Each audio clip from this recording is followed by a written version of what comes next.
Actually, hindi naman naiiba ang gusto naming i-apply ninyo na principle on saving and investing. I-practice nyo lamang ang nabanggit naming 70-20-10 rule. Ideally, only 70% of your income should go to expenses. Bilang OFW, usually sagot na ng pinagtatrabahuan ninyo ang living expenses ninyo, kaya kung ganon, itong 70% ang magiging remittance ninyo sa inyong mga pamilya sa Pilipinas. Tandaan, hanggang 70% lamang. Ang 10% ay pwedeng mapunta sa mga pasalubong, pamasahe pabalik ng ating bansa, o di kaya sa ibang expenses na hindi covered ng kumpanyang pinagtatrabahuhan ninyo.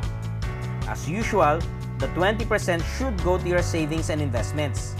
Madalas, ang kinikita ng isang OFW ay mas mataas kaysa sa general standard of living dito sa Pilipinas. Dahil dyan, sigurado kaming kayang-kaya niyong magtabi ng 20% o baka higit pa for your own savings and investments. Disiplina lang talaga ang kailangan nito.